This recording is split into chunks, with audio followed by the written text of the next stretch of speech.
berjuta hidayah. Pesan layanan ini dihadirkan oleh RTVC, Asosiasi Radio TV Islam Indonesia. Radio Muslim, memurnikan akidah, mendebarkan sunnah.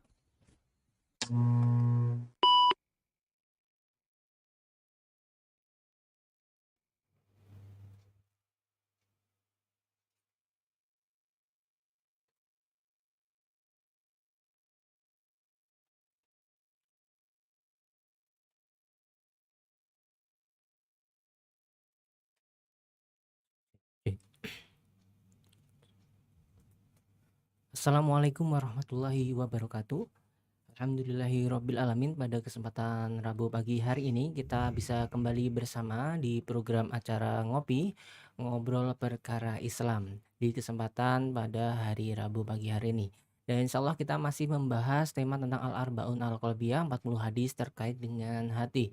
Dan Alhamdulillah kita juga sudah bersama dengan Ustadz Amrul Akadinta di studio Radio Muslim. Sebelum kita mulai kajiannya, kita sapa beliau terlebih dahulu. Assalamualaikum Ustaz. Waalaikumsalam warahmatullahi wabarakatuh.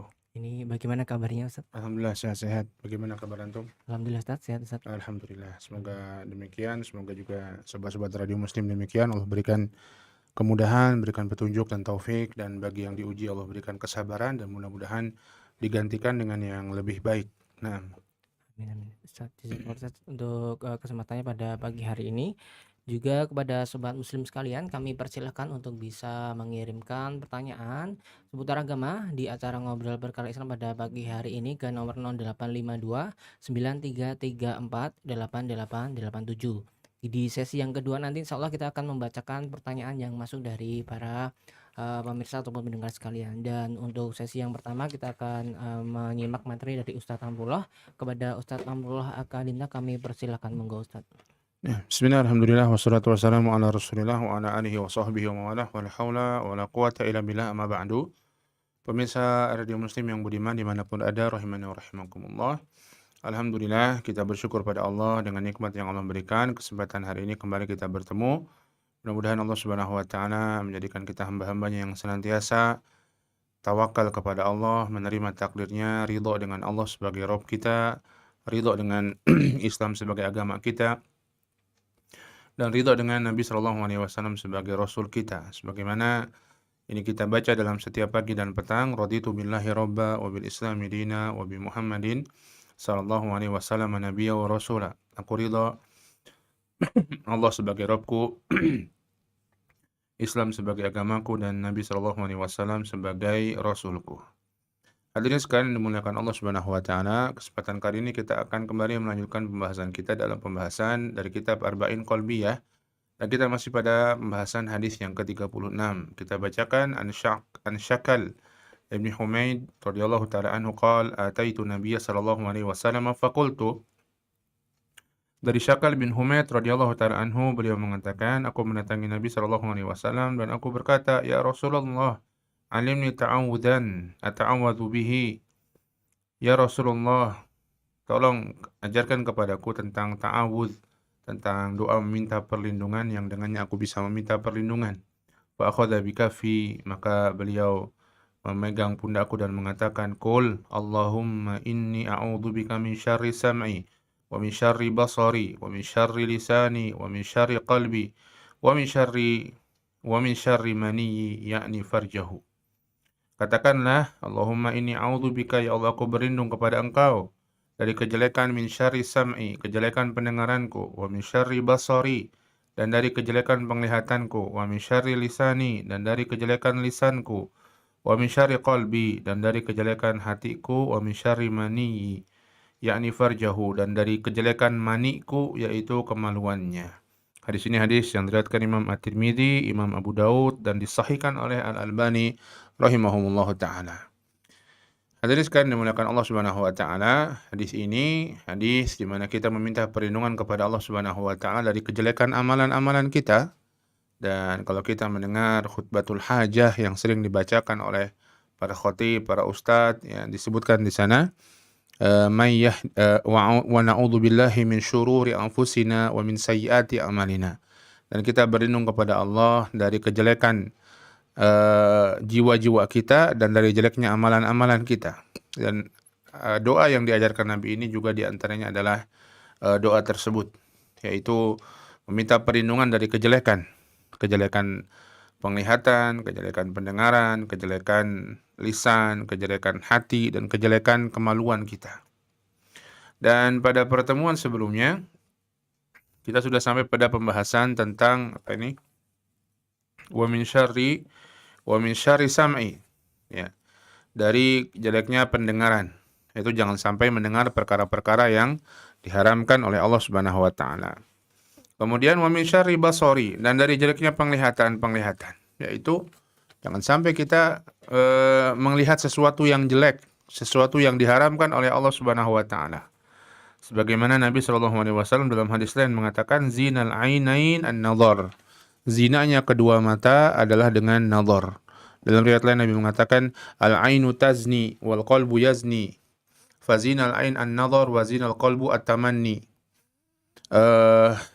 Mata itu berzina, hati itu berzina. Zinanya mata dengan melihat dan zinanya hati dengan berangan-angan.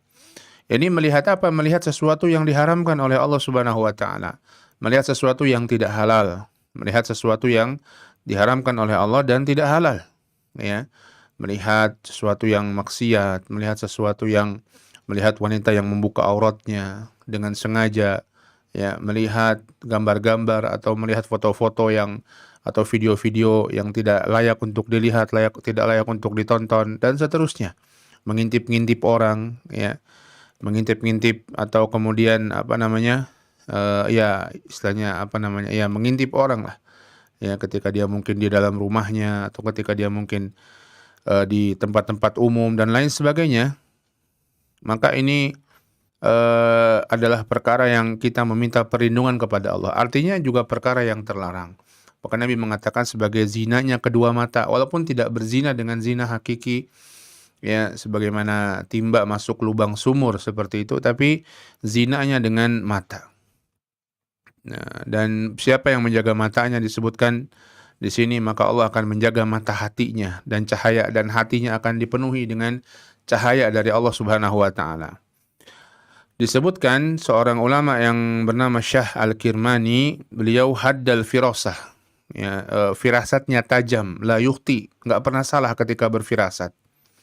Ya, yaqul man ghadda, dia mengatakan, Syah Al-Kirmani ini mengatakan, man ghadda basarahu 'anil maharim wa amsaka nafsahu 'anil syahawat wa ammara batinahu bil muraqabah wa dhahirahu bittiba'i sunnah ta'awwada aklal halal lam tuhti firasatuhu. Barang siapa yang menjaga pandangannya dari yang diharamkan, menahan jiwanya dari syahwat yang diharamkan, memelihara hatinya dengan merasa diawasi oleh Allah Subhanahu wa taala, dan memelihara zahirnya dengan mengikuti sunnah, dan membiasakan diri atau terbiasa untuk makan makanan yang halal, maka firasatnya tidak akan keliru, kata Syah Al-Kirmani. Jadi Allah berikan demikian firasat, ya, bukan sesuatu hal yang gaib, tapi dia punya firasat akan terjadi demikian dan tidak keliru. Ya, dia berikan taufik oleh Allah Subhanahu wa taala atas hal tersebut. Ya. Maka ini diantara hikmah seseorang memelihara matanya dari melihat perkara-perkara yang diharamkan oleh Allah Subhanahu wa taala. Dikatakan juga di sini termasuk yang dilarang melihatnya bukan hanya perkara yang diharamkan dari sisi dia maksiat kepada Allah, dari sisi yang akan menimbulkan syahwatnya, namun juga termasuk perkara yang diharamkan melihatnya yang akan bisa membuat dia terperangkap dalam syubhat, ya, seperti misalnya membaca buku-buku yang menyimpang, membaca buku-buku ahlul bid'ah, membaca buku-buku orang-orang kafir yang mengajak kepada kekufuran, mengajak kepada ateisme, ya, sebagaimana juga membaca buku-buku sihir, ya, membaca buku-buku yang di dalamnya terkandung kesesatan, penyimpangan dalam beragama, ya, yang mengajak orang untuk kufur kepada Allah, mengajak orang untuk kufur kepada Al-Quran, mengajak orang untuk kufur kepada Nabi Muhammad SAW. Maka ini juga diantara sesuatu yang perlu kita jaga sehingga tidak menyimpang. Bahkan Nabi SAW pernah melarang Umar bin Khattab untuk membaca Taurat, ya, untuk membaca Taurat. Kecuali tentunya orang-orang yang ingin membantah perkara tersebut dan dia sudah berbekal dengan ilmu. Ya, orang tidak punya ilmu membaca jadi malah berpengaruh pada imannya, pada akidahnya, menjadi sesat. Ini bahaya juga.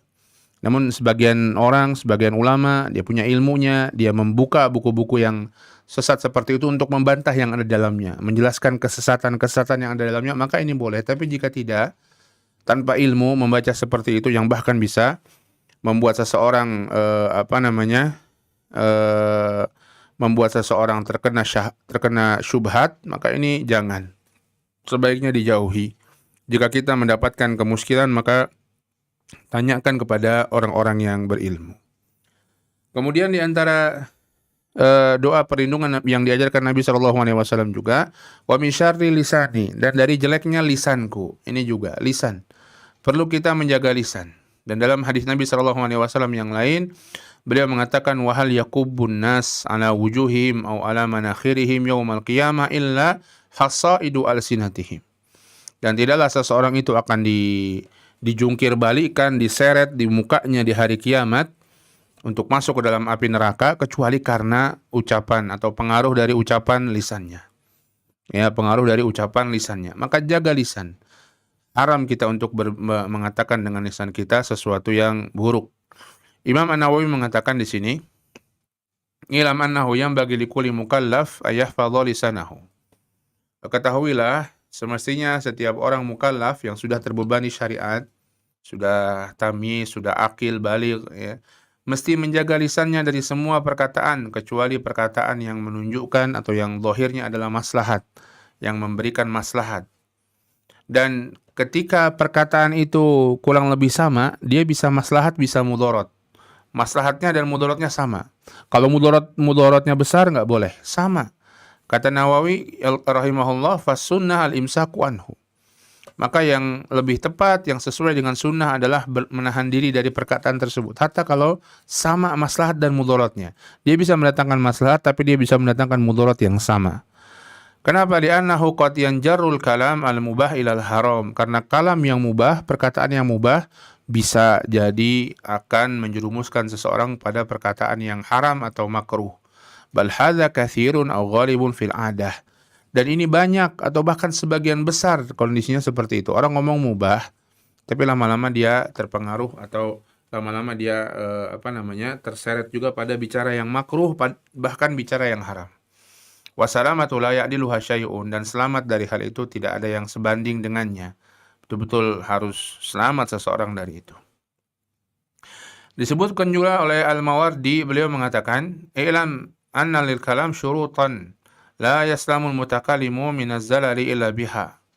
Ketahuilah perkataan itu punya syarat untuk dikeluarkan, diucapkan. Tidak akan selamat orang yang berbicara kecuali dengan memperhatikan persyaratan tadi.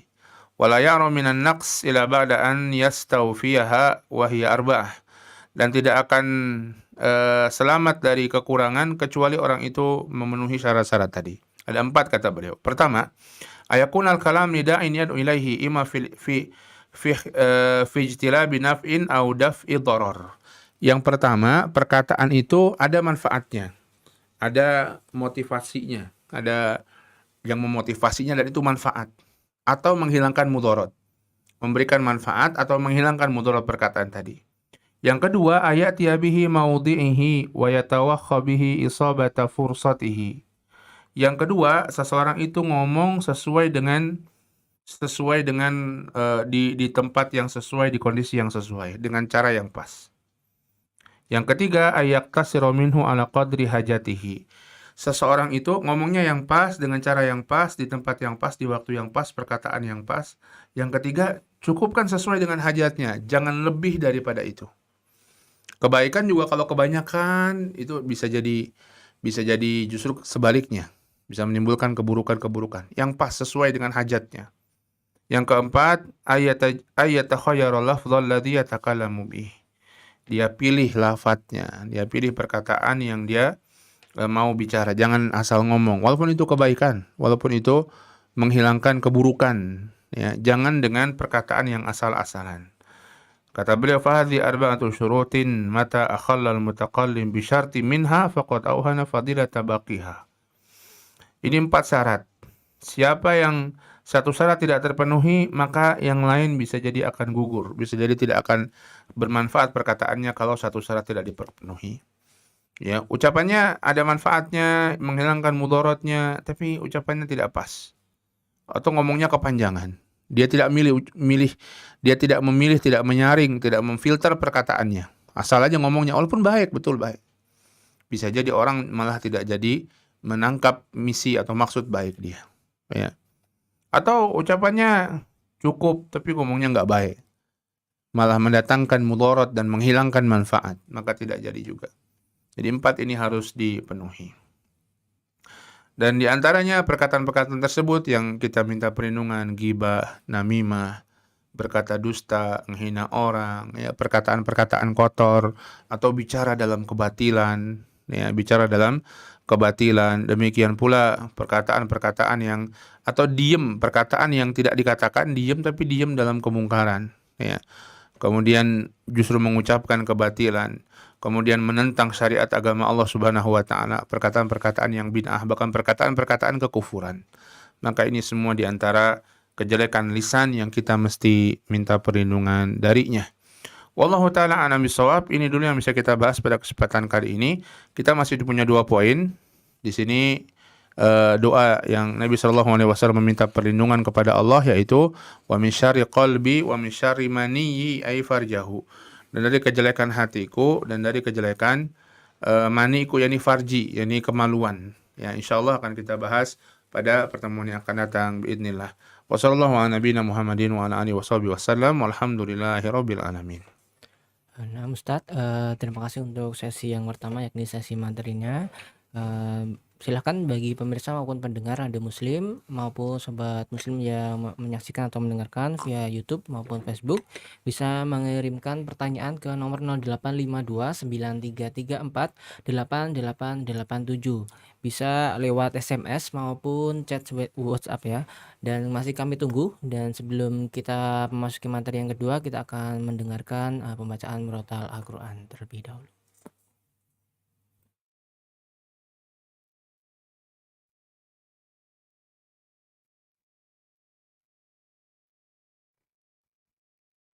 إن الحمد لله نحمده.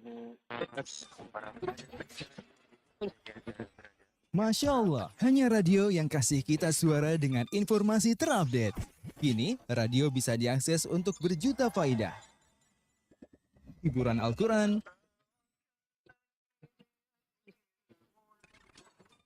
ilmu agama dan dakwah Islam, teknologi dan dunia kesehatan, serta bisnis dan promosi. Alhamdulillah, radio kini lebih inspiratif, mencerahkan, dan menghibur kolbu. Radio dakwah. Kemajuan teknologi, informasi maupun elektronik, media, dan yang lainnya, sesuatu yang tentunya untuk menyebarkan dakwah sunnah Rasulullah SAW, dakwah tauhid yang mubarakah, dakwah ilm, ya, yang sesuai dengan pemahaman salafus saleh. Maka tentu kita semua dalam hal ini untuk saling bahu-membahu di dalam menyebarkan dakwah melalui media-media yang ada. Media-media yang ada ini bukan hanya sebagai sebuah fasilitas untuk menyebarkan kesesatan dan keburukan. Akan tetapi ini juga merupakan kesempatan emas kita untuk menyebarkan kebaikan. Jangan sampai media-media ini kosong dari kebaikan.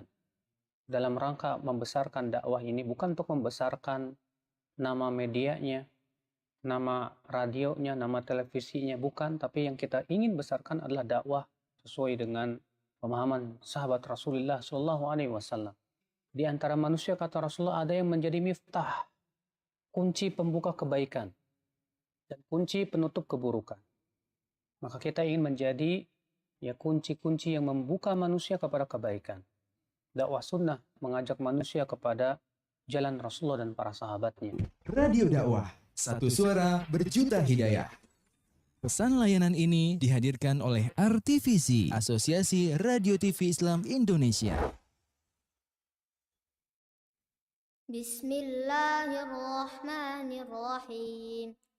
يا أيها النبي إذا طلقتم النساء فطلقوهن لعدتهن وأحصوا العدة واتقوا الله ربكم لا تخرجوهن من بيوتهن ولا يخرجن إلا أن يأتين بفاحشة مبينة وتلك حدود الله ومن يتعد حدود الله فقد ظلم نفسه لا تدري لعل الله يحدث بعد ذلك أمرا فإذا بلغن أجلهن فأمسكوهن بمعروف أو فارقوهن بمعروف وأشهدوا ذوي عدل منكم وأقيموا الشهادة لله ذلكم يوعظ به من كان يؤمن بالله واليوم الآخر ومن يتق الله يجعل له مخرجا ويرزقه من حيث لا يحتسب ومن يتوكل على الله فهو حسبه إن الله بالغ أمره قد جعل الله لكل شيء قدرا واللائي يئسن من المحيض من نسائكم إن ارتبتم فعدتهن 3 أشهر واللائي لم يحضن وأولاة الأحمال أجلهن أن يضعن حملهن ومن يتق الله يجعل له من أمره يسرا ذلك أمر الله أنزله إليكم ومن يتق الله يكفر عنه سيئاته ويعظم له أجرا أسكنوهن من حيث سكنتم من وجدكم ولا تضاروهن لتضيقوا عليهن وإن كن أولات حمل فأنفقوا عليهن حتى يضعن حملهن فإن أرضعن لكم فآتوهن أجورهن وأتمروا بينكم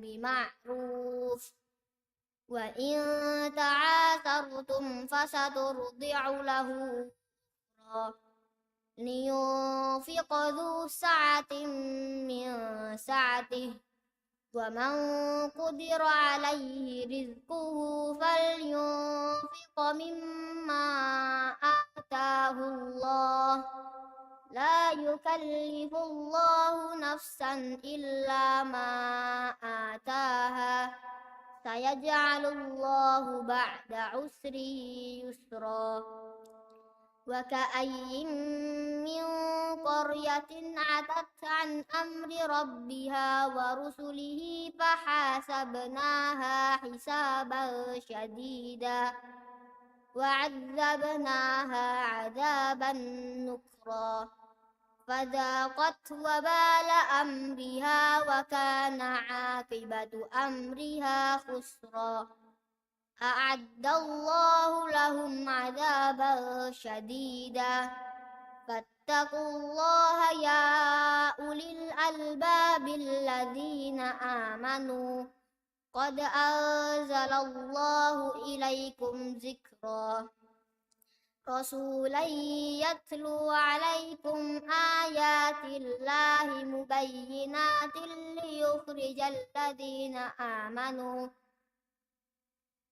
ليخرج الذين آمنوا وعملوا الصالحات من الظلمات إلى النور ومن يؤمن بالله ويعمل ويعمل صالحا يدخله جنات تجري من تحتها الأنهار خالدين فيها أبدا قد أحسن الله له رزقا الله الذي خلق 7 سماوات ومن الأرض مثلهن يتنزل الأمر بينهن لتعلموا أن الله على كل شيء قدير وأن الله قد أحاط بكل شيء علما. Salam sapa sahabatku. Salam sapa sahabatku. Yuk kirim salam sapa dan request murotal pilihan sobat muslim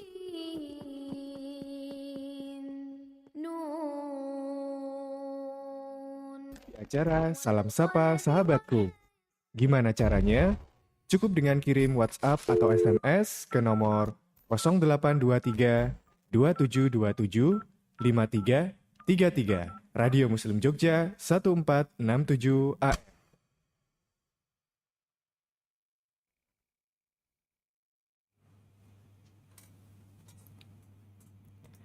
Ya, alhamdulillahirrabbilalamin. Kita kembali di program acara ngobrol perkara Islam di Radio Muslim. Dan pada pagi hari ini, sobat muslim yang ingin mengirimkan pertanyaannya seputar agama Islam bisa mengirimkan ke nomor 085293348887. Dan bagi sobat muslim yang juga mendengarkan maupun menyaksikan di channel YouTube Radio Muslim ataupun di www.radiomuslim.com juga bisa mengirimkan pertanyaannya melalui chat komentar di kolom komentar. Dan alhamdulillah Ustaz, sudah ada pertanyaan yang masuk Ustaz. Ya. Kami bacakan Ustaz. Hmm. Ustaz, bila kita sudah wudhu lalu kita menyentuh benda najis, apakah kita perlu wudhu lagi atau cukup mencuci tangan yang terkena najis Ustaz? Ya, terkena benda najis tidaklah membatalkan wudu, Sehingga ketika seorang terkena benda najis, dia tidak mesti wudu lagi. Yang membatalkan wudu adalah ketika seseorang terkena hadas, ya. Hadas kecil maupun hadas besar. Dia kentut, dia kencing, dia buang air besar, atau misalnya hadas besar, dia haid, ya. Dia keluar air mani, ya, maka itu membatalkan wudu. Dan kena najis tidak membatalkan wudu. Akan tetapi kalau dia menggunakan sholat, maka di antara syarat sahnya sholat adalah tempat seseorang, baju yang dipakainya termasuk dalamnya harus bersih dari najis. Sehingga yang mesti dia lakukan bukan berwudu, namun membersihkan najis tersebut. Ya, kalau dia sudah punya wudu, kemudian dia bersihkan najisnya, maka itu cukup dan dia bisa sholat dalam keadaan bersih dari najis itu. Wallahu a'lam bishawab. Nah, Ustaz, terima kasih untuk jawabannya Ustaz. Kembali kami bacakan pertanyaan yang masuk Ustaz. Nah. Ustaz, di bulan Muharram ini saya hanya bisa puasa Asyura saja dan tidak bisa Tasu'a. Apakah niatnya bisa digabung di satu hari saja Ustaz? Puasa Asyura adalah puasa 10 Muharram dan ini puasa yang memiliki keutamaan yang besar. Nabi SAW mengatakan, "Ahtasibu, aku berharap bahwa puasa tersebut bisa menghapuskan dosa-dosa 1 tahun yang lampau." Ya, dosa-dosa 1 tahun yang lampau. Maka puasa ini disunahkan, bahkan dahulu puasa ini sempat diwajibkan oleh Nabi SAW. Kemudian ketika datang syariat puasa Ramadan, puasa ini tetap disyariatkan namun hukumnya berubah menjadi sunnah. Adapun puasa Tasu'a adalah puasa 9 Muharram. Puasa ini disunahkan walaupun Nabi SAW tidak sempat untuk mengerjakannya. Di akhir kehidupan Nabi SAW, beliau mengatakan, kalau aku ketemu tahun depan, maka insya Allah aku akan berpuasa Tasu'a, aku akan berpuasa 9 Muharram. Untuk membedakan dengan orang Yahudi yang juga berpuasa 10 Muharram pada saat itu. Maka puasa Tasu'a hukumnya sunnah. Puasa Muharram, 10 Muharram, puasa Asyura hukumnya sunnah. Siapa yang bisa mengerjakan keduanya, Tasu'a dan Asyura, maka itu kebaikan. Siapa yang bisa mengerjakan Asyura saja, itu pun kebaikan. Ya, maka kalau seseorang tidak bisa mengerjakan puasa Tasu'a, dia hanya mengerjakan puasa Asyura saja, tidak perlu digabung niatnya karena tidak bisa. Ini yang dua di waktu yang berbeda, ya. Puasa Tasu'a nggak mungkin dikerjakan di puasa Asyura karena puasa Tasu'a itu 9 Muharram. sehingga tidak mungkin untuk disatukan niatnya. Maka ya sudah, cukup bagi dia untuk mengerjakan puasa Muharram saja, 10 Muharram saja, dan mudah-mudahan dia mendapatkan ganjaran pahala. Apabila dia tidak bisa puasa Tasua karena halangan, karena di saat itu dia masih haid misalnya, kalau ini penanya seorang muslimah, maka mudah-mudahan dia mendapatkan pahalanya kalau dia sudah meniatkan untuk berpuasa di Tasua juga. Tapi jika tidak, maka 10 Muharram dia dapat pahalanya dan tidak bisa digabungkan dengan puasa Tasua niatnya karena berbeda waktunya. Wallahu a'lam bishawab. Nah, Ustadz, terima kasih untuk jawabannya Ustadz. Dan masih kami persilahkan kepada pendengar maupun pemirsa di Radio Muslim untuk bisa mengirimkan pertanyaan pada kesempatan pagi hari ini, baik sesuai dengan tema yang telah Ustadz sampaikan tadi ataupun seputar tema-tema agama yang lainnya. Ke nomor 085293348887. Dan kembali kami bacakan pertanyaan yang masuk, Ustadz. Silakan.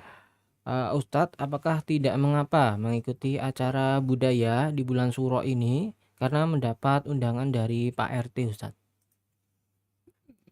Acara budaya maka tergantung budayanya. Secara umum budaya, adat istiadat dan lain sebagainya, ketika tidak bertentangan dengan agama, maka dia boleh dilakukan, boleh dikerjakan.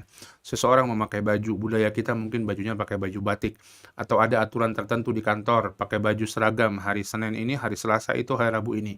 Ketika seragamnya itu baik, tidak bertentangan, menutup aurat, maka silahkan diamalkan, dilakukan.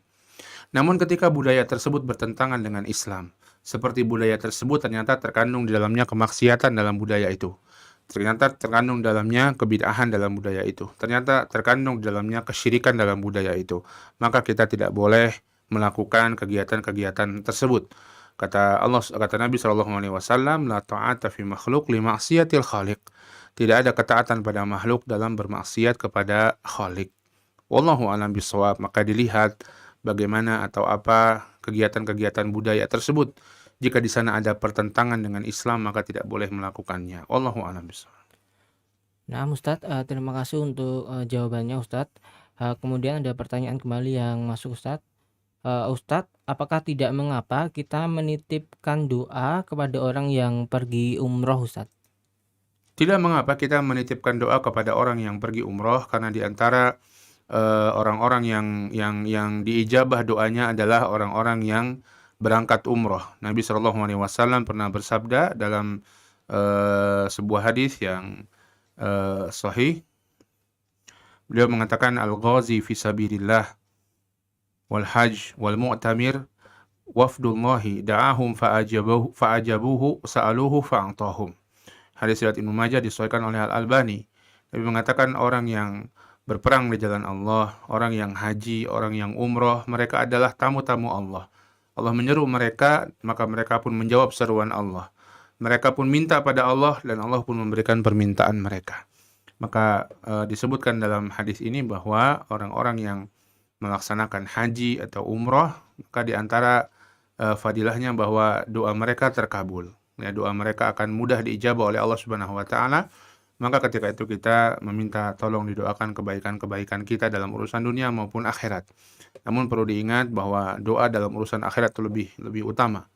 Doa dalam urusan akhirat itu lebih utama, ya. Maka titipkan pula yang utama doa dalam urusan akhirat. Baru kemudian doa-doa dalam urusan dunia. Termasuk jangan sampai kita bergantung dengan doa orang-orang umroh atau orang-orang yang haji, ya. Dan keutamaan besar jika kita berdoa kepada Allah Subhanahu wa taala. Dan kita tetap berdoa kepada Allah Subhanahu wa taala juga, meminta kepada Allah, selain kita berikhtiar juga dengan menitip doa kepada saudara-saudara kita yang sedang umroh. Allahu a'lam bishawab. Nah, Ustadz, terima kasih untuk jawabannya, Ustadz. Kembali ada pertanyaan yang masuk, Ustadz. Ustadz, bila kita tidak bisa sholat sebelum subuh atau terlewat, apakah ada pengganti amalan yang lainnya, Ustadz? Gimana? Pengganti amalan lain dari sholat sebelum subuh, Ustadz. Kalau seseorang itu terbiasa sholat sebelum subuh, dia terbiasa. Kemudian satu hari dia terlewat karena bangunnya terlambat, sehingga dia terlewat, maka boleh digantikan. Para ulama mengatakan boleh digantikan bahkan setelah subuh. Setelah sholat subuh dia menggantikannya dengan mengqadha qobliyah subuhnya, setelah subuh. Walaupun kalau tidak ada apa-apa, itu tempat atau waktu yang dilarang untuk sholat. ya, setelah subuh sampai syuruk matahari. Atau kalau dia mau menggantinya dengan duha, dia tambah duhanya, kalau dia biasa duha, atau dia niatkan itu mengganti atau mengqadha qobliyah subuhnya boleh. Ini dengan catatan bagi orang yang terbiasa mengerjakan sholat qobliyah subuh. Namun jika tidak terbiasa, kadang-kadang iya, kadang-kadang enggak, satu kali dia lewat sudah, tidak ada qadha apa-apa bagi dia, maka kedepannya dia mesti lebih cepat dalam bangun. Wallahu a'lam bishawab. Nah, Ustadz, terima kasih untuk jawabannya Ustadz. Kembali kami persilahkan kepada pendengar Radio Muslim untuk mengirimkan pertanyaan ke nomor 0852 9334 8887. Dan ada pertanyaan kembali yang masuk Ustadz. Nah, Ustadz, ketika itu saya pergi piknik Ustadz, dan saya piknik ke pantai dan saya ikut rombongan ke laut Ustadz, naik kapal gitu Ustadz. Dan saya tidak sengaja memfoto sebuah acara sedekah laut Ustadz. Lalu kemudian saya ikutkan foto tersebut di sebuah lomba budaya Ustadz. Kemudian ternyata saya juara Ustadz. Nah, bagaimana hasil dari hasil lomba foto tersebut Ustadz? wallahu ta'ala a'lam bishawab. Kalau anti tidak yakin dengannya, maka wallahu alam, yang tepat menurut kami lebih baik anti mensedekahkan hasil tersebut dan tidak menikmatinya, atau dikeluarkan, dibersihkan, ya, karena ini foto atau pameran foto yang isinya adalah satu hal yang tidak benar, ya. Sedekah itu sebagai sebuah kesyirikan, penyembelihan kepada Allah. Dia memamerkannya, dia membanggakannya. Karena itu kan dipamerkan bukan sebagai sebuah pelajaran agar dijauhi, tapi sebagai apa? Sebagai kebanggaan bahwa bagus ini. Maka ini tidak dibenarkan. Kita tidak boleh berbangga-bangga dengan kesyirikan. Kita justru harus benci dengan kesyirikan. Kita harus prihatin dengan kesyirikan. Tidak boleh mendukungnya, tidak boleh happy dengannya, tidak boleh senang dengannya. Maka wallahu alam, hasilnya kalau masih ada, ya dikeluarkan saja untuk keperluan-keperluan pembangunan jalan, penerangan jalan, atau pembuatan tempat sampah dan lain sebagainya yang semisal. Wallahu alam bishawab. Nah, Ustadz, terima kasih untuk jawabannya Ustadz. Kemudian pertanyaan selanjutnya Ustadz. Ustadz, amalan apa sajakah yang bisa kita lakukan di bulan Muharram ini Ustadz? Bulan Muharram yang pertama termasuk dari bulan haram. Bulan haram yang 4, yaitu Dzulqa'dah, Dzulhijjah, dan Muharram, kemudian bulan Rajab. Bulan-bulan haram ini kebaikan-kebaikan dilipat gandakan oleh Allah Subhanahu wa ta'ala. Pahalanya lebih daripada bulan-bulan yang lainnya. Maka semua bentuk kebaikan, semangatlah kita untuk melakukannya. Tambah baca Quran kita, tambah sedekah kita, tambah kualitas kuantitas, mungkin bakti pada orang tua kita, apapun kebaikan-kebaikan kita, tambah. Maka kebaikan berlipat ganda. Yang khusus tadi kita sudah sampaikan juga, yaitu puasa 9 dan 10 Muharram. Yang khusus lagi, Nabi SAW banyak berpuasa di bulan Muharram ini. Banyak berpuasa di hampir semua hari di bulan Muharram ini. Ini juga bisa kita lakukan. Namun dan waspada juga dari amalan-amalan peringatan-peringatan yang tidak benar di bulan Muharram ini. Seperti misalnya peringatan Tahun Baru Hijriah, atau demikian pula peringatan Hari Anak Yatim, dikatakan Lebaran Anak Yatim. Ini dari tradisi orang-orang Syiah, bukan dari tradisi Islam. Kemudian juga peringatan Hari Karbala, yang ini juga yang merupakan tradisi bahkan ibadahnya orang-orang Syiah dan bukan dari ajaran Islam. Wallahu a'lam bishawab. Nah, Ustadz, terima kasih untuk jawabannya Ustadz. Dan sepertinya tadi pertanyaan yang terakhir Ustadz, mungkin sebelum kita tutup kajian kita pada pagi hari ini, mungkin bisa diberikan kesimpulan untuk kami semuanya Ustadz. Monggo Ustadz. Nah, jamaah sekalian yang dimuliakan Allah Subhanahu wa ta'ala, kita minta perlindungan dari kejelekan penglihatan kita, agar kita hanya melihat yang baik-baik saja, dan kita minta perlindungan kepada Allah dari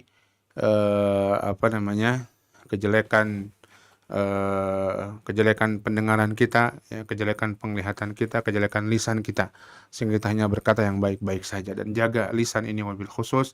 Dan sekarang lisan diwakilkan dengan tulisan, jaga dengan sebaik-baiknya. Semoga Allah Subhanahu wa ta'ala memberikan keteguhan, keistiqomahan, dan kebaikan urusan dunia dan akhirat pada kita semuanya. Allahu a'lam bishawab.